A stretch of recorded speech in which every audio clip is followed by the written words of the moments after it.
পৃথক রাজ্যের দাবিতে ঐক্যবদ্ধ হলো উত্তরবঙ্গের একাধিক সংগঠন। উত্তরবঙ্গের 9টি সংগঠনকে নিয়ে গঠিত হলো United front for separate state. একথা জানান কেপিপির প্রচার সম্পাদক সন্তোষ কুমার বর্মন। পৃথক রাজ্যের দাবিতে আগামী দিনে জোরদার আন্দোলন গড়ে তোলার অঙ্গীকার নিয়েছে united front for separate state. এ বিষয়ে ইউনাইটেড ফ্রন্ট ফর সেপারেট স্টেটের মুখপাত্র তথা কামতাপুর প্রোগ্রেসিভ পার্টির সাধারণ সম্পাদক উত্তম কুমার রায়ের বক্তব্য শুনুন বিস্তারিত।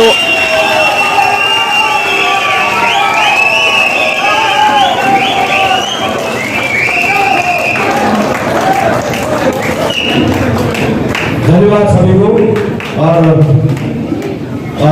उद्घोषण भाई को मैं माइक को सौंपना चाहता हूँ। धन्यवाद।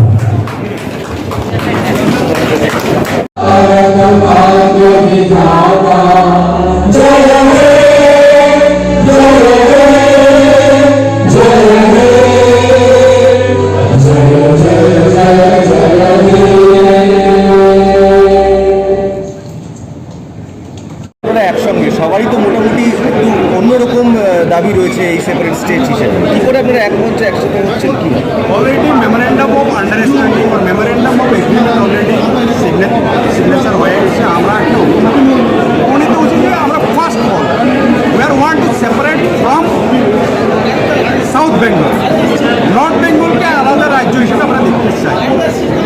পরবর্তী পর্যায়ে যদি সেন্ট্রাল গভর্নমেন্টের থেকে আমাদের কোনো সুযোগ আসে, নামের উপরে ডিবেট হতেই পারে। ভারতের নাম 3টা নাম, ভারত, হিন্দুস্তান, ইন্ডিয়া। এখনো আমার দেশের নাম ঠিক হয় নাই। এখানে নাম নিয়ে বিতর্ক করার কি আছে? আমাদের শুধু একটাই অবজেক্টিভ, আমরা উত্তরবঙ্গকে আলাদা রাজ্য হিসেবে দেখতে চাই। নাম নিয়ে পরবর্তী পর্যায়ে আমাদের ডিবেট হবে, আলোচনা হবে, সেখানে চূড়ান্ত হবে। তো এই যে দাবি আপনারা করছেন সেটা তো হয়তো সহজে সরকার মেনে নেবে না। তো এই দাবি মানানোর জন্য আপনারা কী কী করবেন? এরপরে আন্দোলন কোন দিকে যাবে? Democratic way all out movement চলো, অল আউট মুভমেন্ট যা যা করা যায় ডেমোক্রেটিক মুভমেন্ট। তো মোটামুটি এই যে আজকে যে আপনারা এতগুলো দল একসাথে হলেন, এই যে আন্দোলন একটা হুঁশিয়ারি দিলেন, এরপর আপনারা নেক্সট এই যে সামনে যেহেতু এখন ভোটও রয়েছে, ইলেকশন, এটা কি ইলেকশনের আগে বলেই কি এই যে এই মুভমেন্টগুলো? ইলেকশন যাবে একটা, আমাদের অধিকারের লড়াই চলবে। जो है केंद्रीय जो ये चुनाव है वो होता है, तो उसको भी फोकस में लेकर के बहुत सारा काम करना पड़ता है, प्रेशराइजेशन क्रिएट भी करना पड़ता है। ये हकीकत है। लेकिन हम लोगों का जो हम लोग आंदोलित हो रहे हैं, हम इकट्ठे जो हम लोग काम कर रहे हैं, ये 24 को फोकस देके नहीं, किसी भी तरह से हम लोगों का पैतृक हक मिले, इसके लिए हम लोग एक हो रहे हैं।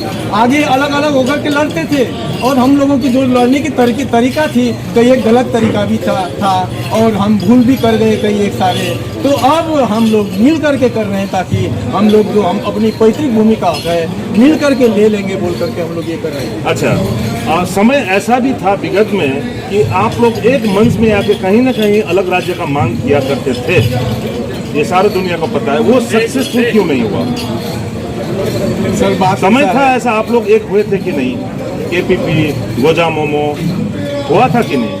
ऐसा लाइव चल रहा है अभी। सुनिए, एकदम फ्रैंकली कहते हैं, ये आपने सच्चा बात कहा, लेकिन दुख की बात यह है बीच में नेताई लोगों में भी कोई एक गलतियां हुई, खामियां आई है।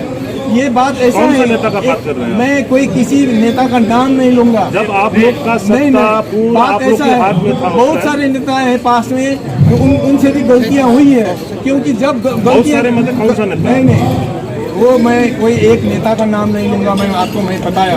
क्योंकि मैं बोल रहा हूँ कि गलतियाँ कहाँ हुई है।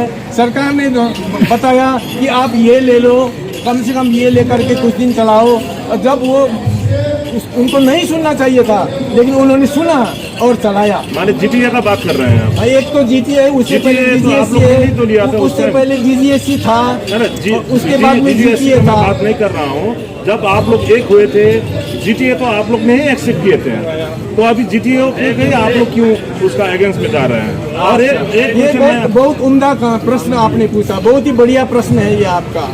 जीटीए जिन लोगों ने मिल करके चाप सृष्टि करके जीटीए दिया गया था, उनमें से 90% लोग अभी बाहर हैं। वो जनता के पक्ष में नहीं है, वो जनता के विरोध में काम कर रहे हैं। जनता का हक खत्म करने वाला काम कर रहे हैं। इसलिए हमको फिर जब के आगे आना पड़ रहा है, लीड करना पड़ा है जनता को। और जनता उमड़ पड़े हैं, जनता भूखे प्यासे हैं, जनता को अधिकार से वंचित रखा गया है और जनता का भूमिपुत्र का जो हक है अभी तक नहीं मिला है। इसलिए हमको फिर आगे आना। अच्छा सर, मैं आपको एक क्वेश्चन करता हूँ, फिर मैं आपके पास आता हूँ। जैसे कि राजू बिष्ट को आप लोग ने सपोर्ट किए थे, लेकिन अभी तक बीजेपी ने जो आप लोग ने सपोर्ट दिए थे, अभी तक पीपीएस या कोई भी पॉलिटिकल परमानेंट सॉल्यूशन का अभी तक राजू बिष्ट जी ने किया नहीं, जो कि हालांकि आप लोग का सपोर्टेड थे। उसके बारे में क्या कहना चाहते हैं? उसके बारे में मैं तो इतना कहता हूँ, केंद्र सरकार जो है वो भी सीधी उंगली से घी नहीं देती। एक तरह से कई एक फिल्मों में जैसे नाना पाटेकर का डायलॉग आता है मेरे को, बोलता है कि अंधी और बहरी दिल्ली, क्योंकि जो कानूनी हक है, जो संवैधानिक हक है, जो देना चाहिए, उसको क्यों लेट करती है दिल्ली, क्यों होती है ये अंधी और बहरी दिल्ली, ये मेरे को समझ में नहीं आता। लटकाती क्यों है, सीधा क्यों नहीं देती। अब आपने बताया भाजपा को जिताने के बारे में, खाली राजू बिष्ट जी को हम लोगों ने एमपी नहीं बनाया। पहले जब यूपीए सरकार चल रहा था तब भी हम लोगों ने भाजपा का एमपी हम लोगों ने दिया था। उसके बाद में आलू वालिया जी को हमने भाजपा का एमपी के रूप में दिया था। और उसके बाद में तीसरे नंबर पे ये 15वीं साल चल रहा है और ये राजू बिष्ट जी आए हैं। लेकिन पीपीएस के बारे में जो उनके संकल्प पत्र में लिखा गया है वो ये एक ढकोसला है। इसलिए ढकोसला है, पीपीएस का मतलब क्या होता है, परमानेंट पॉलिटिकल सॉल्यूशन अगर है तो मिनिमम राज्य होना मांगता है ना, क्योंकि राज्य जिनका हो चुका है उनका भी तो परमानेंट पॉलिटिकल सॉल्यूशन। जरा सा रुकिए, आपने पूछा है 2 लाइन मेरे को बोलना चाहिए। परमानेंट पॉलिटिकल सॉल्यूशन करना है, मिनिमम तराई डुअर्स और कुछ बिहारियों को और पहाड़ियों को, गोरखाओं को यदि परमानेंट पॉलिटिकल सॉल्यूशन देना है तो मिनिमम राज्य देना होगा। अच्छा सर, बहुत क्वेश्चन है, मैं दोबारा आपके पास आता हूँ। बांग्ला, हिंदी, नेपाली, बांग्ला से। अच्छा, আপনার যে কেপিপি আছে, ঠিক আছে,